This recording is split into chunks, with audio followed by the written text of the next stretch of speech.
that feeling of being lonely, depressed, not enough, imposter syndrome. I'm not sexy enough. I'm not showing enough body. They're not liking me. They're not listening to me. Yeah. Like pushing through all of that to get to a place where you're like, no, I am good enough.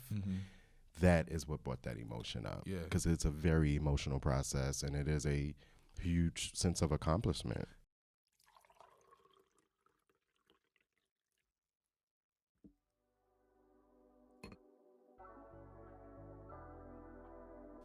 Welcome back to another episode of Keepin It a Bean. Keepin It a Bean is a platform where we invite authentic storytelling, conversation, all over a cup of coffee or tea, or sometimes water, whatever we got today. And this is just another opportunity for us to come in, and I think some of the best conversations I've ever had in life have been in a cafe or a coffee store or a bookstore, and I can go for hours at a time when I'm having these conversations. So that's really where I exist. And I wanted to just bring that experience I personally had to the forefront. So now y'all are getting my coffee cafe experience on this platform. So we're out here. Hey. Yes. Before we get started, I want to give such a huge shout out to Dion. Dion had me on his platform called Come Get Your Flowers. And it is such a beautiful platform to be on. He is a journalist. He loves music. He is so invested in Black creatives, and his platform gives flowers to everybody that he believes deserves them. So thank you for having me on your show. It was really dope to talk around even my own history and how I got to where I'm at today. And when I tell you the nigga is thorough, he is thorough as could be. So thank you, Dion. I'll make sure to put the link in the description box below as well. Before we fully get into the show, y'all already know how you can support this here podcast right here. So you can support this podcast by liking and subscribing onto my YouTube channel. Make sure you leave comments as well and interact with me. You can also do the same on Spotify or Apple Podcasts. Make sure to leave a rate and review. Don't be a hater. Give me 5 stars. Tell me what you enjoyed about it. Tell me what guests you need me to have back. We all here. And those are all the non-monetary ways to do so. Please share on social media. Tell a friend to tell a friend to tell a friend. You already know what it is. Please do all the things. I appreciate y'all. If you want to support me monetarily, you can also go to my Patreon. There's some fun content coming in February, y'all. Yeah. It's brand new for me. I am nervous, but excited to be able to put it out. And I've been recording it for the last couple of weeks now. So it's exciting and nerve-wracking all at the same time. I'll tell y'all more about that when it gets closer to the date of the release. Also, by the time you heard this episode, I would have also dropped the podcast, Heavy is the Crown, a Bel Air recap podcast with my boy Skip from BK. So please make sure that you give that a proper listen as well. I'm excited. We recorded the entire season last year. We waited to put it out this year and getting ready to have another Bel Air support group. So more projects are on the way. Of course, niggas can't just have one podcast at a time. It's terrible. But we out here, so I appreciate you. 5 podcasts. Doesn't stop. Marquise, stay with a bag. One Richards. Period. I'm a child of Keke Palmer. Stop playing with him. But yeah, so I appreciate everybody who's tuned in. I appreciate those who are listening. Thank you so much. If you want to support the Patreon, you can do it for as little as $2 a month, which is $24 a year. It's much cheaper than your Netflix bill, okay? And Netflix is getting stingy too. I'm just saying, support this nigga over here. Support me, bitch. I'll tell you more about that later. Other than that, I appreciate y'all coming in. If it's your first time here, my name is Marquise Davon, This American Negro. But don't ever call me Mark. Ever. I don't do that over here. People call you Mark? They try it. Actually, Tony be calling me Mark sometimes. And every time I'm just like, Tony, why you do this? I never hear anyone call you Mark. It's weird. When they try it, I'm just like, what? It's either Keese or Marquise. Yeah. And you only say Keese if we on that type time. Truly and honestly, I be trying to tell people, we're not familiar. Shout out to Tony, though. Yeah, I love you, Tony. But other than that, we're going to get into this episode. I am so freaking excited. I know I'm sitting here clapping in the mic. I'm so excited for this guest, y'all. Eric Dante of hunguppod. put my whole shit out there. What's Bro, up? I know. What's I said up? it. You know, I'll bleep out the last name. No, They don't got you to know all that. It's No. literally in my Instagram handle, my personal account. You right. So I put it out there. You actually, did. It's okay. I got my name out there too. Some people call me Dante too. Dante. Like, I actually love it. I love when Sterling does it because I just be like, oh wow, hey Dante. I'll be like, what? No, I don't think y'all understand. Like, I am so excited. Eric is one of the creatives you're one of the first creatives I actually met in Philly when I moved here. You introduced me to a lot actually, because I remember when Sterling introduced me to you, and then you were moderating the Black Boy. It was the Black Boy art show. Mm-hmm. Yeah, and then you were moderating there, and from there we were both podcasters. You were doing Dante's Couch at the time. It was like a whole lot of community that you were building, and you look, man, the phases, and it was so dope because I just remember like finally finding somebody that I was just like, oh, I have a peer. There's my guy. Like, he gets it. There are just things in the podcasting space that like podcasters know, but other people just don't experience. And so it's just like, I found my person. Thank goodness. But I have loved watching your journey. I've loved watching the evolution. I've loved watching you try things. I have loved watching you grow into yourself and really understand like the magnitude of who the fuck you are, like everything about it. And so I say all that, and that's the only way I know how to properly introduce one of my best friends here in the city. I love this man to death, and I'm so excited to just sit down and really talk to you. So welcome to the show. Hey, it's good to be here. Yeah. When you sent me the text and it was like, you want to come? I was like, I'm thinking I'm gonna be out there. No. Like, because we come here, we do a lot of content creation here. I'm like, of course I'll be there to support you. Mm-hmm.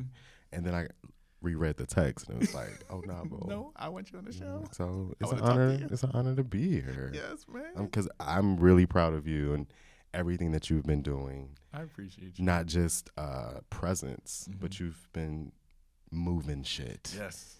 Getting shit moved. Wait, can I cuss on here? Yeah, we're keeping it a bean. Yeah, all right. So I'm just so proud of you, and you know, I'm a little older. I'm a few years beyond you. No. So talking about that creative evolution, it's definitely been interesting for me to watch, for sure. Yeah. Because I always tell people I'm a late bloomer. Yeah. I'm a late bloomer in many ways. Yeah. And in the creative space, for sure, because I was doing it by myself for so long. Yeah. And then COVID completely changed the game.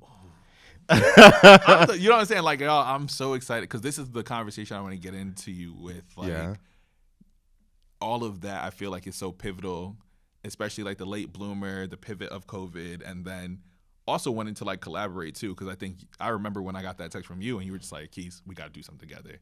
And so we're going to delve into that. But before we get there, welcome to the Keepin It a Bean section. This is where my guests and I are allowed to have a hot take about whatever.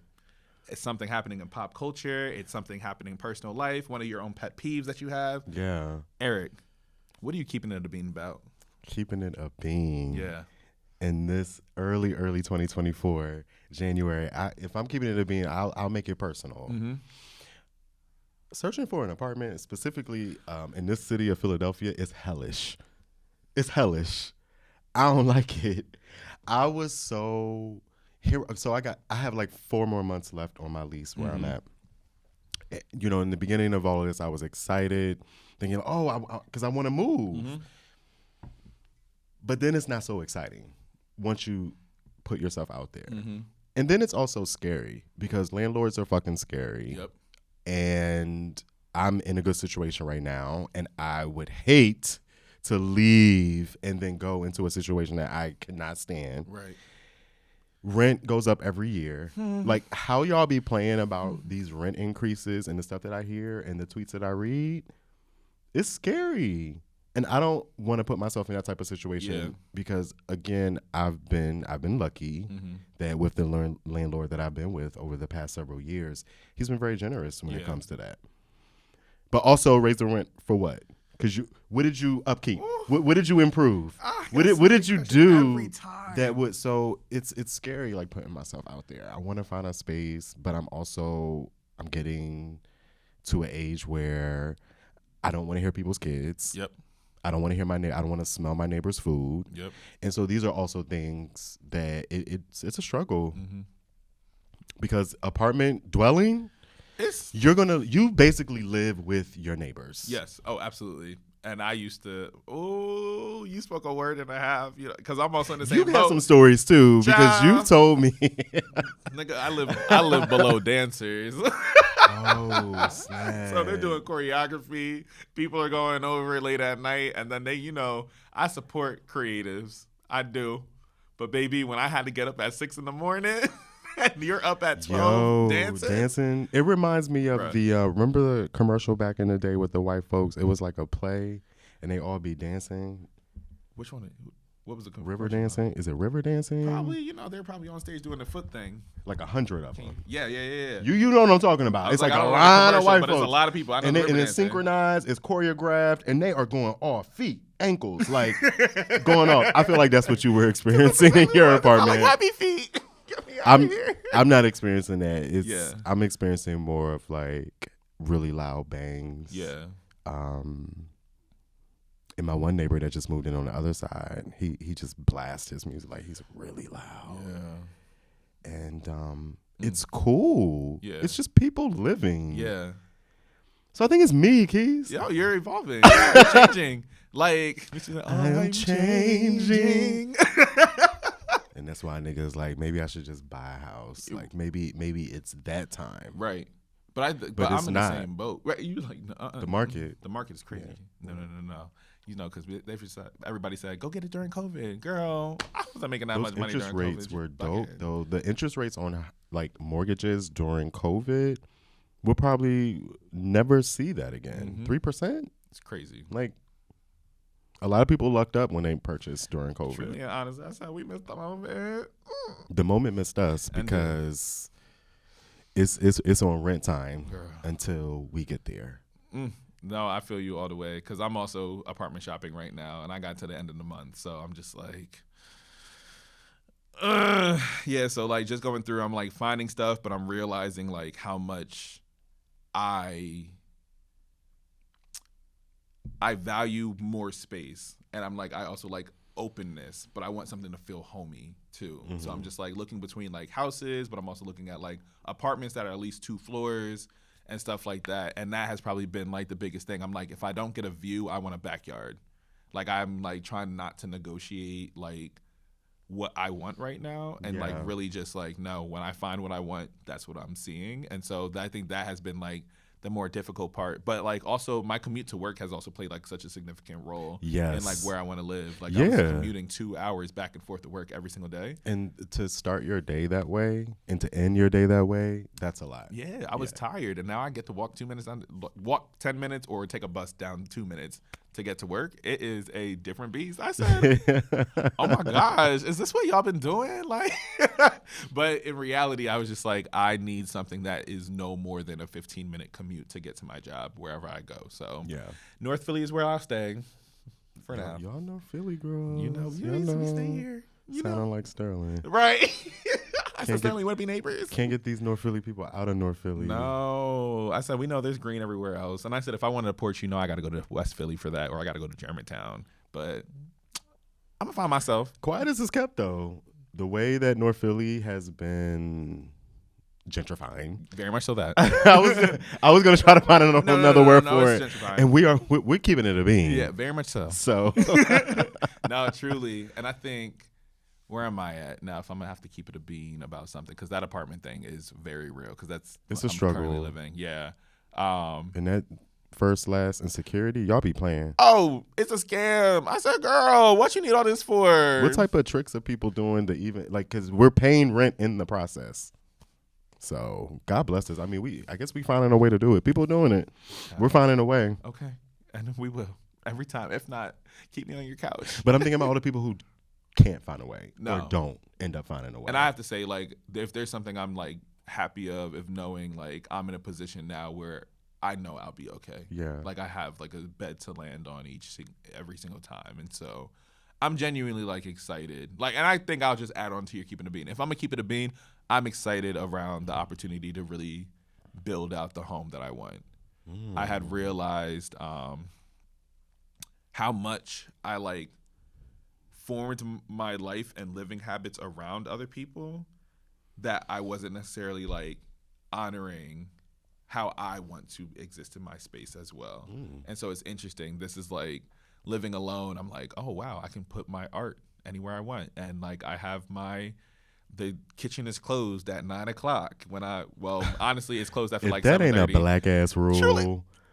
And you do the stove light be on I after you close the kitchen? I wish I had a stove light. It's the only thing that I don't have. You're like, damn, that's the only thing that's missing. And that's what I would keep on. Yes. And so I keep the kitchen like is closed. one single light on to like just signal that everything I is wear my closed stove down. light out. And I don't care what y'all say. Every year on Twitter, y'all be trying to tell us not to use our stove light as a night light. The devil is a lie. Please. What y'all talk about? No, because I didn't realize like how much of a person of routine I was, but quite literally before I go to bed, like dishes are all cleaned, everything's put away, and my coffee is set up. So by the time I wake up the coffee is being made by 5:00. I'm up by 5:30 or wake up with the smell of the coffee. Oh, I make love breakfast that. by like 6:30. I have time to do my creative work in the morning if I want to edit until I don't got to be to work until 9. I work hybrid, so like there's some days I get to work from home. Like routine helps you create structure, and that also brings like comfortability in your life. Yeah. And also familiar. I can't even get it out. Familiarity. I get it. Yes, Yeah. and also a little nostalgia too. Yes, and so it was like funny. Like once I started like living alone, I had to call my mom. I said, "Oh my gosh, I am you. I am you." Like slowly turning into your parents. Truly, I looked and I said, she was like, "Oh, hello, Nicole." I said, "Mom, don't say it. Don't say it." But quite literally, like, no dishes are in the sinks when I wake up, and there's like such a calming thing about it. When I come home, like my bed being made, and like these are like all my forms of like little disciplines of just like, well, when I get my next space, how do I want to live? How much I'm big into like natural light. I'm big into like having space for my coffee. I want like a sitting area. And so I'm like imagining like what space uninterrupted for me looks like. And it's so exciting, but it's also just happy like, for you. What do I do with this? Like, and like thinking around like the because you're so much used to like molding yourself to your environment, whereas now you get to mold your environment to fit you. I feel like a kid in the candy store, like, I want that, I want that, I want that, I want that. As you should. Yeah. You deserve. So I appreciate it. Yes. Yes. So keeping it a bean, I am excited to build out this next phase of my life and quite literally like build out like my living room to my bedroom to my, to my kitchen, to all of that. You're already envisioning it. Yes. And so that's what I'm going to keep it a bean about today. Thank you for indulging in that. I appreciate that because I said, I feel seen in this too because, that apartment shopping, crazy. Yes. So we are going to... and sending positive energy to anyone else who's send some shine in the mix. Out on the battlefield. Because we out here fighting for my life. Nah, thank you for indulging in that section. The next space we're gonna get into, it is all about Eric and everything I'm hung up on about this man. Cause my God, everything. Thank y'all. We'll see you in the next section. Welcome back. We are now going to steep into the conversation about Eric and Hung Up Pod. Everything about it. Eric, honestly, I was like, when I was preparing to like speak to you, I've been like so excited. And in full transparency, I've been so nervous around just being like, all right, when is the right time to ask it? No, I don't think you understand. I'm about to fight you right now. No, because you don't understand. Like, I was like, yo, I want a great conversation with Eric. And I was like, I've been on your platform at least 3 times. And then also being behind the scenes and like seeing you do your stuff and like being able to help out in that capacity. But in all these years. Thank you. Oh, no, I don't think you understand. Like, doing that show has helped me build out this show. Oh, we are blessed. More and more. Yeah. No, honestly and truly, like figuring out like, all right, what more can I experiment with for y'all? What am I seeing now? What are different lighting setups we can play with? I'm excited because I'm just like consistently learning. I'm like doing like lighting stuff now. And we're gonna play with a new camera next season. The second half of Hung Up Pod Live. All right. But y'all heard it here first. You're gonna hear it first. But I say all that to say is like I had realized in all this time of knowing you, I have never asked how did Hung Up Pod come about. And I'm like fascinated because you have such a robust platform. Ooh, well, thank you. Yeah, tell me like when you were like, yo, I want to do this podcast thing, Yeah. and then actually doing it. Well, I will have to take you back to 2017, the year of 2017 here in Philadelphia. This was a year after I became an alpha. And in becoming an alpha, I met some amazing people. One of those people was Patrick Grant. Shout out to Patrick. Come on, Pat. Patrick was already hosting the hunguppodcast. I was unfamiliar with being on the microphone. I was unfamiliar with podcasting, but I came to Philly with this love of radio, especially in the DMV. Listening to folks like Jonesy in the morning. I was a fan of Howard Stern. I used to have a job where you weren't really allowed to talk. It was a production job. And so headphones all day. I was listening to the radio. So Wendy Williams, Howard Stern. And I've always just had a love for radio and a love for music. And so just that combination, bringing conversation and music together, I always thought the radio and just being on the microphone was such a dope thing. I'm an 80s baby, though. So this whole idea of podcasting was an afterthought. Like, for me, at least. For me. I guess it probably would have been different if I went to school for, like, media or communications or something like that. It was like, podcasting is relatively newish. Yeah. So 2017, Patrick asked me to come on and just, like with you right now, you want to come on and be a guest on my podcast? I know you have a voice. People love your voice. You've been wanting to get on the microphone. Quiet storm. Let's test this thing out. Right. And then we're going to be out. Yes. Because that's really all it was supposed to be. Because he had a co-host for the show. Did the episode, and several weeks later, he came back to me and said, things with my co-host, it just fell apart. Scheduling, the creative process, it's just not working. But I want to continue the podcast. Would you like to come on as a full-time co-host? Go from being a guest on the show to a co-host? And I said, hell yeah, let's do it. Patrick and I had a vision for the Hung Up podcast. Very much storytelling. Something that you mention a lot in what you do here. And so that's something that stood out to me when you said that. And so we kind of traveled all over, and we interviewed a lot of different people. I remember we went to a sex conference in Chicago before. We went, we had a good time. Atlanta, DC. We went everywhere. We had tons of conversations. I was always the crazy, sexy, cool. And Patrick was always the happy, the chipper, the more flamboyant, more in your face and very knowledgeable. That was always his thing, very knowledgeable. And so we did it for 2 years, and Patrick decided, it's time for me to relocate. I want to pursue my PhD. And also, the space is no longer serving me.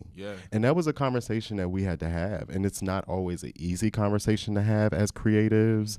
You've been in that space, and particularly in working with other people.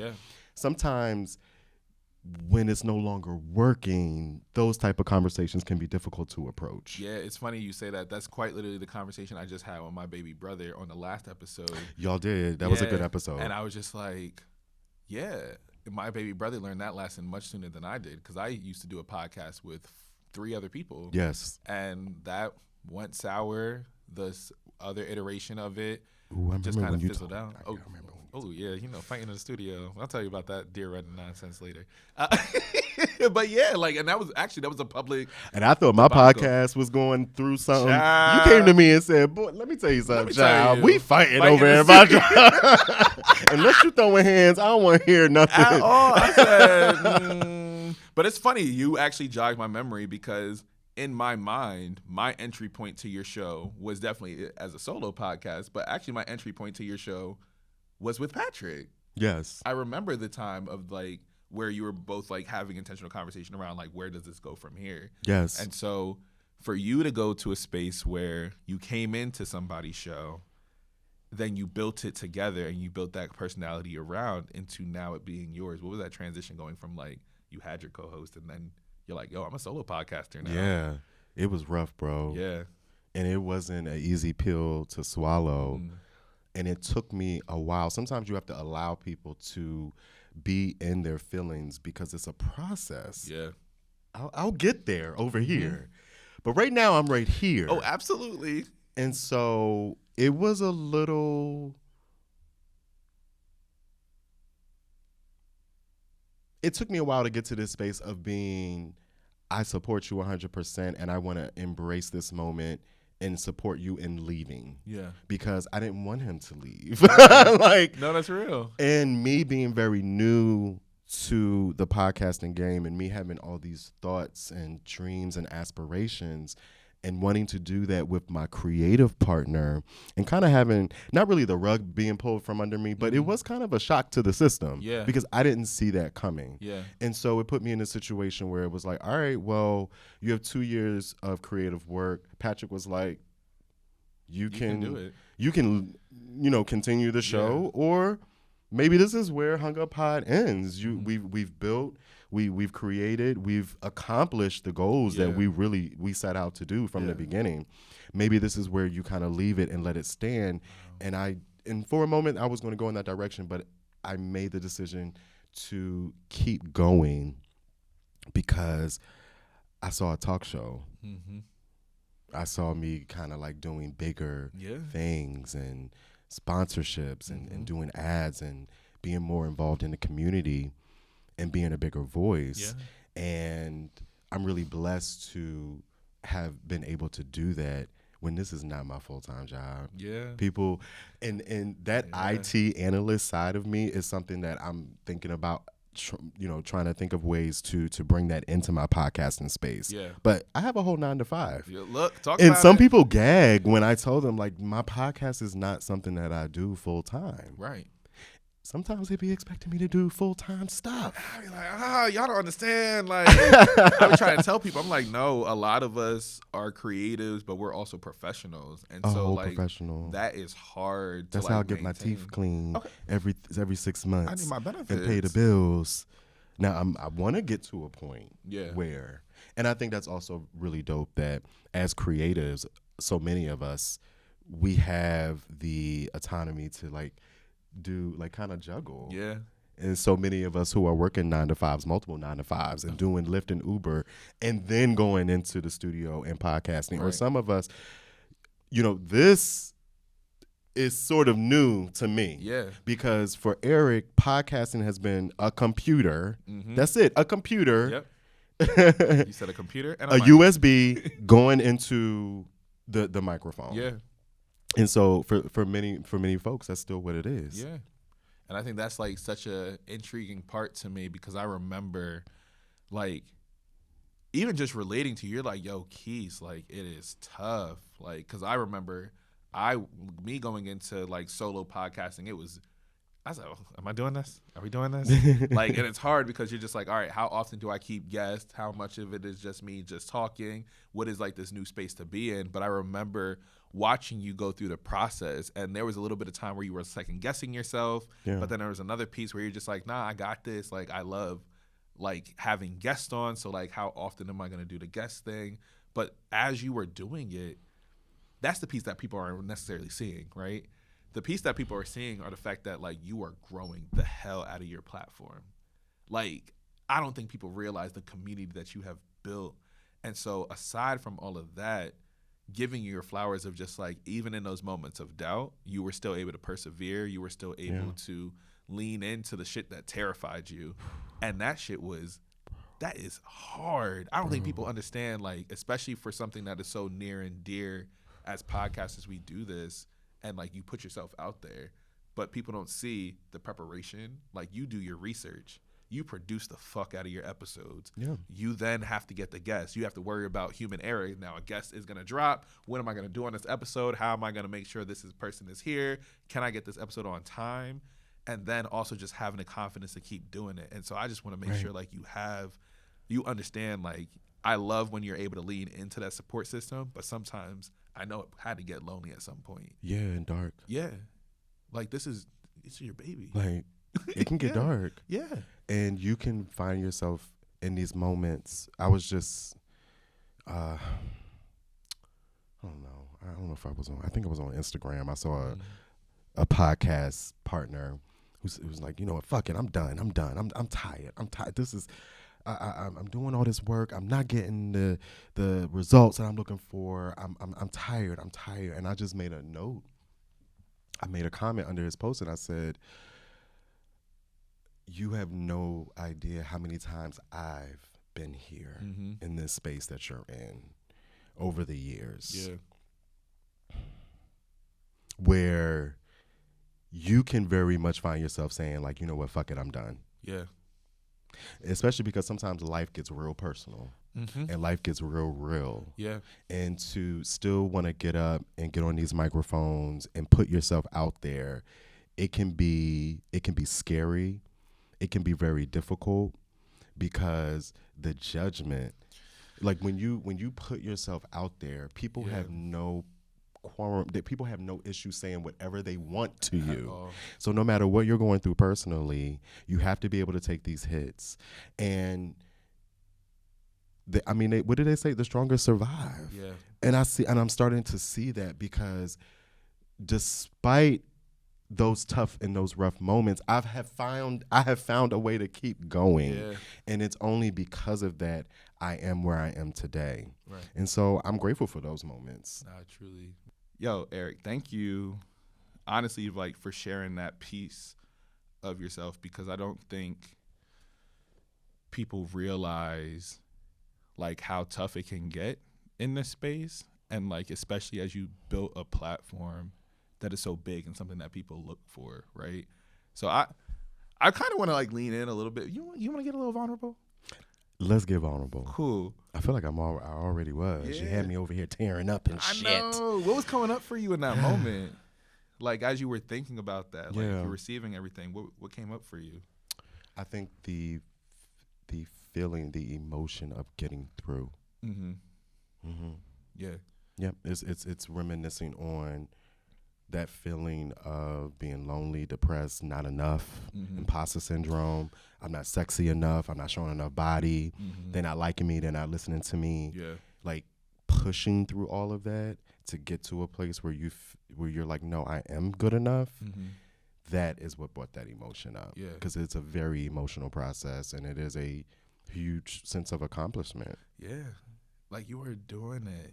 And I resonate so much with that because, like, I'm thinking about it even as you were talking, like, those dark spaces to get into. Like, when you have something that's so, like, this is tangibly, like, this is your baby, right? And you pour so much of self into it. And I don't think people realize with creating anything, like, you have to have a level of vulnerability. You have to be prepared for scrutiny. You have to be prepared for hearing so many things, but also when it is your voice, when it is your face, when it is your likeness, it is so hard to, like, go out because now you're just like, all right, well, I would love this opportunity, but what are they expecting me to have to give up? What are they expecting out of me? What do I have to sacrifice in all of these moments in time? And I know, like, for me, that was always a difficult space because I'm just like, y'all don't see the hours that are put into it. I was like, I don't think y'all realize, like, the time that goes into a show, the care and detail that you have to have for a show, and then to put yourself out there for people to act any kind of way, like call you out your name, call you dumb, call you ugly, like. And and now you can remix your shit. Oh, absolutely. And now people are out here like, I said, excuse me. They can respond directly to you. And then also broadcast it. Yes. And so now to let everybody know. Yeah. And I don't think people realize, like, there's a toll that takes on the person at times too. And I'm just like, yo, like, because we're human, even though we're not. I don't think we're oftentimes perceived as that. Well, people think we're doing stuff like, yes, this is fun, but, like, when you're doing work that is intentional, I think it's a little bit more difficult to, like, sift through. And I don't think humans are necessarily, like, designed to take in, like, all of this thing. Like, I don't know if there's a level of celebrity I would want to hit where I'm just like, too many people know me, right?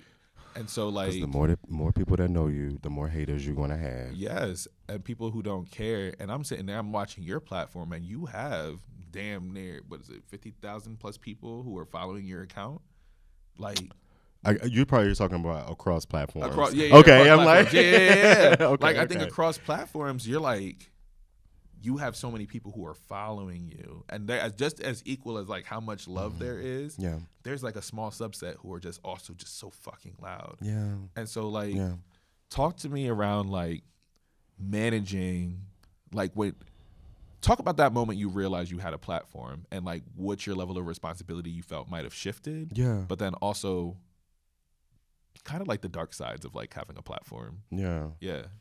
I think like once I hit like 10,000 followers a while ago, yeah, I would get DMs about what I post. Yeah.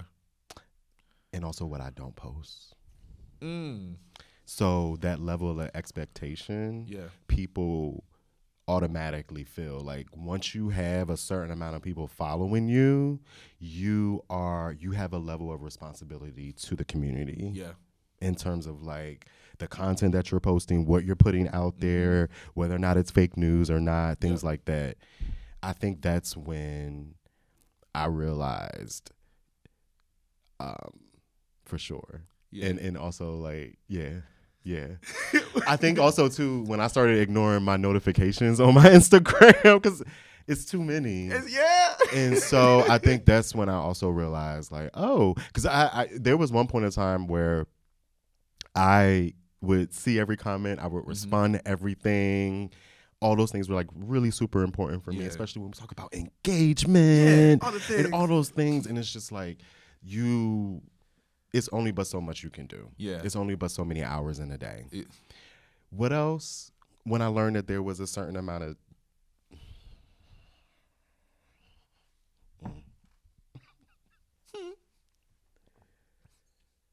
You're worrying about how to phrase it? Yeah. My God. Someone I know who is a blessed king. Yeah. And has done wonderful things in the community, particularly in the DMV. Yeah. But also here in Philly. They gave me some advice, and I've just kind of walked with that. They said, to serve the community the best, you need to have some boundaries. Yeah. That is. Yes. You understand why that was a little difficult for me to get out? No, because I didn't want it to come off a certain kind of way, because this is who we're serving, right? And but let's be honest, everyone is not healed. Everyone is not going to be receptive of what you can come in being a disciple. You're going to have a hater. Everyone is not going to flow with you. No, not at all. And so in order for you to continue to build and do the work that you're called to do, and so that you don't get caught up, because see, that's what happens. Yeah. We get caught up in things that are not serving us, and we're being now we're being diverted off of our path. Yeah. And so it's different for everybody, and it's also different depending on what you're doing. Yeah. But we have to find what works for us as individuals. Yeah. Because something I always think around, especially as I think around like our journeys, and especially when you talk around the obligation to community, I'm always like fascinated because you have a very explicitly like, my podcast is for Black queer men, and this is like a culture society podcast. Right? Yeah. I know something I'm always like fascinated by, and something I really wanted to get into is like the responsibility that comes with that. Yeah. Because I know even me being queer with my platform is not held to the same standard that yours is when it comes to like Black gay men, Black queer men, right? And so I always say like your platform leads with queerness. Yeah. My platform is Black that just happens to be queer. Yeah. Right, hosted by a queer person. And I'm like, there are different things that, though we both occupy similar spaces, as Black people, both of our spaces are vastly different in some capacity as well. Yeah. And so I'm always like fascinated because I'm just like, this is interesting, because I think I only recently had my first like conversation around like queerness and masculinity. Nobody leads that with me. And I think it's also like my platform doesn't lead with that either. Right. And I'm always like fascinated. So like, what has your particular journey been specifically within the Black queer community, especially with men? Because I'm like, you really have carved out such a beautiful space, but it is hard when like people are not healed, because now when they're interacting with you, you have so many different entry points of where people are talking to you or listening. And so there are things that may be triggering. I know like the activist community and honestly just men in general, there are so many men who are just like, yeah, Marquise, like, I feel like this is a real beta, like da da da da da. And I'm just like, I'm asking you to just feel, and you telling me like, right, I'm emasculating the Black man and this is just another agenda and da da da da. Like, what are some of the things that come with you having a Black queer platform for men? Yeah, so I did like hunguppodcast was very intentional in the beginning, and it is still now, of carving out a safe space for queer men. And the reason why I started, and this was 2017, folks were real like, queer, like, bro, fuck is that, bro? Like, what are you doing? Yeah. And it was, I always saw Black men as a diverse group. Yeah. And I just did not want to say gay, because to me, that didn't speak to our experience. And it doesn't advocate for our experience. And all the different ranges. All the different ranges. And gay that experience also very much in different times and different areas leaves us out of the conversation. And so queer for me, I wanted to embrace everyone from gay to straight and then everything in between. And I've been able to do that, even though every time my podcast episode starts, I say, this is the hunguppodcast, a Philly-based queer podcast from a Black queer perspective, a Philly-based podcast from a Black queer perspective. The content and the conversations go beyond that and really transcend that opening line.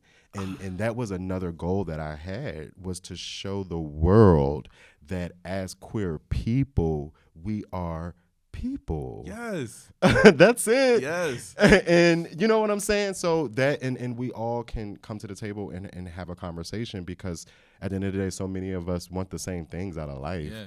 Love, the pursuit of life and pursuit of happiness, whatever the thing is. Yeah. Shout out, hey, what's up, Will Smith? And so that's where we are. Yeah. So I have straight folks, queer folks. I have white, I have Black, I have everything in between. I have brown, I have trans folks, I have non-binary folks, and it's because of the conversations that I've had. And I bring the experts onto the show to talk about it. I am not, and that's another thing with the Hung Up podcast. It was never me being the expert on the microphone leading everyone listening to me. No, it was, I'm on the microphone. I know I can help lead these conversations. Hey, come with me and join me on this journey. You're a conduit for community. Absolutely. Yeah. Yes. And I think that is such a fire space to be in, because what I think your platform is doing is allowing people to see the humanity of all, right? And so though you say like, yes, this is a Black queer perspective, it also recognizes like, yeah, but we're also going through some real shit too. Yeah. Like, what are the hardships of life happening right now? What is this? Because at the end of the day, love does not have a color. Like, heartbreak does not have a color. Anger does not have a color.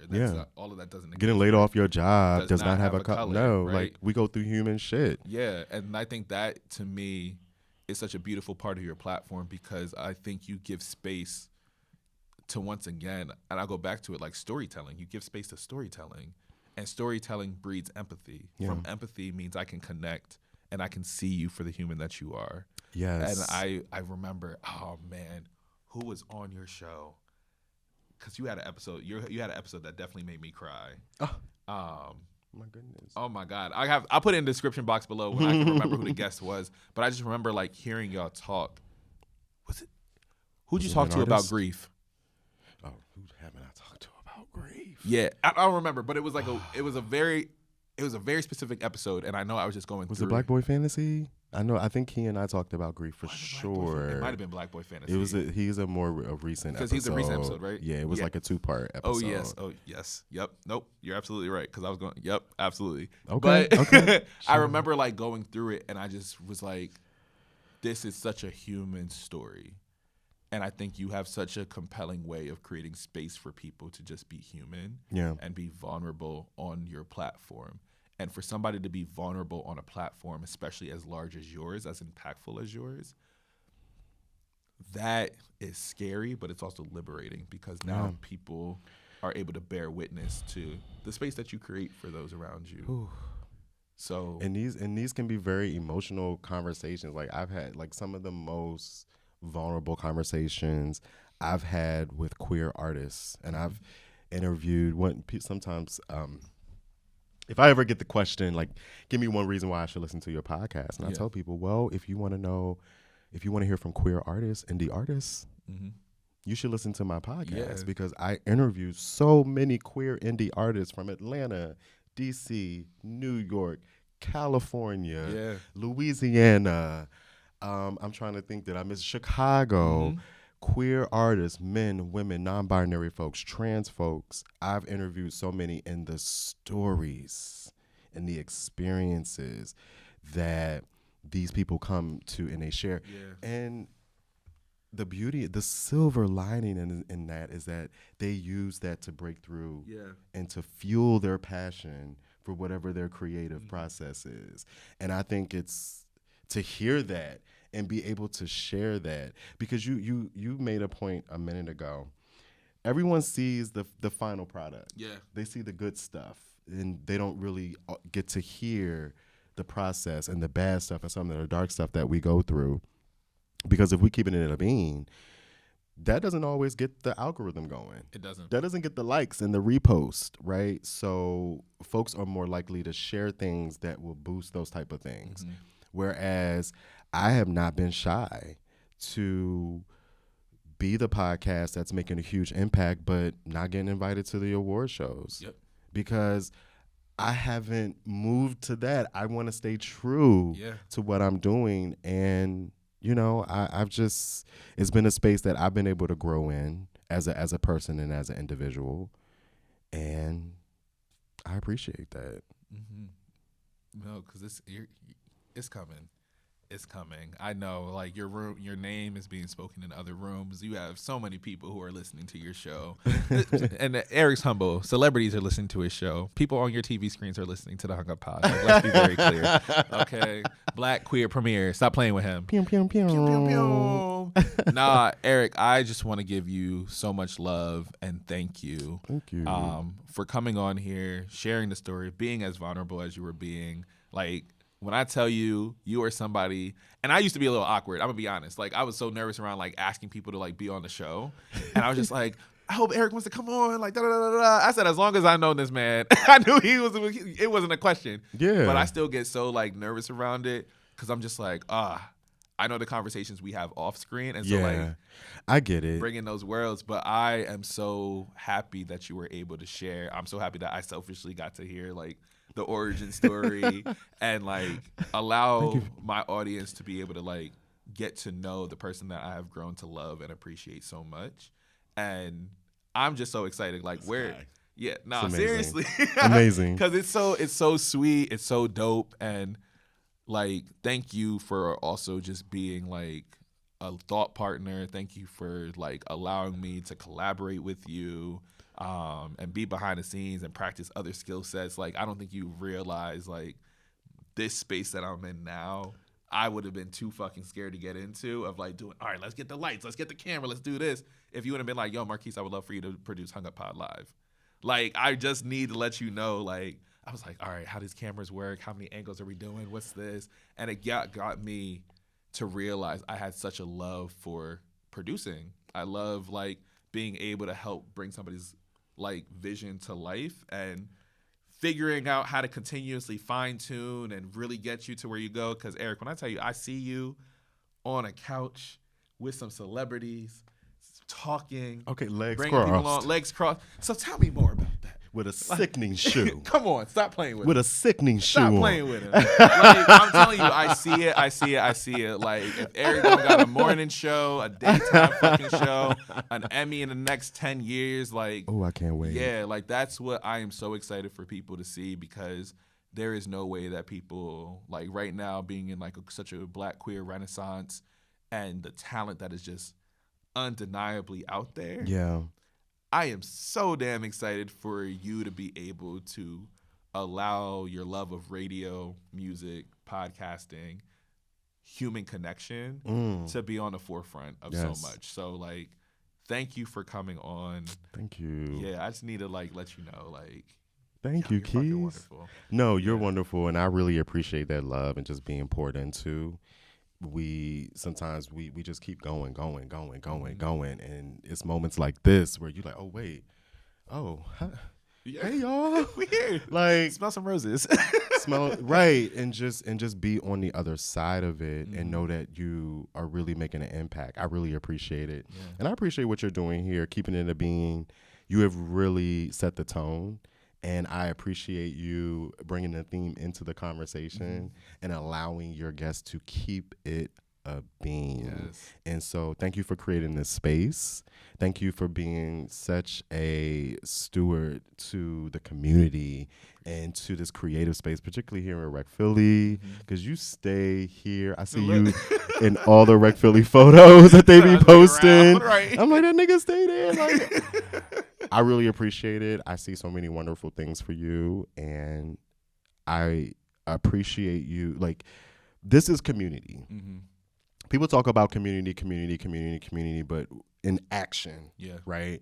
And so having you, approaching you and saying, hey, would you mind producing my YouTube show, was an act of me creating community. Yeah. Something that has been able to elevate your skills, and help propel you in the direction that you want to go. Right. And the same thing over here. Come on now. I said, because what Issa Rae say, network across, don't network up. Come up with your niggas. That's what she said. And we going to keep doing it. And so we keeping it a bean. Come on now. Eric, before you go, please let the people know where they can find you. Come on. You got it. This was such a good time. Thank you, Keys. Thank you, Keeping It a Bean family. My name is Eric Cole. I'm the host and producer of the Hung Up Podcast, a podcast that you can find on any streaming platform and on social media by searching at hunguppod. That's HUNGUPPOD. Come on now. And thank y'all so much. Please make sure I will leave all of Eric's information in the description box below. Follow, like, subscribe, rate, review. You don't understand what that does for podcasters in terms of showing up on the algorithm, people noticing us, because people are looking at the likes, people are looking at the reviews, people are looking at engagement, right? Eric has curated such a beautiful page, such a beautiful space. Please share his post, like his stuff, and continue to share, tell a friend to tell a friend. Same thing over here. Each one teach one. Each one teach one. Come on now. Yes. What alternative is? Okay. Bitch, we're going to learn. We're going to learn. Stop playing with him. But you can follow me at Marquise Davon. That's MarquiseDavon across all platforms. You already know. I'm in the Twitter streets every morning. Good morning to niggas and niggas only. I appreciate y'all tuning back in. I'll see y'all next week on another episode of Keeping It a Bean. Peace.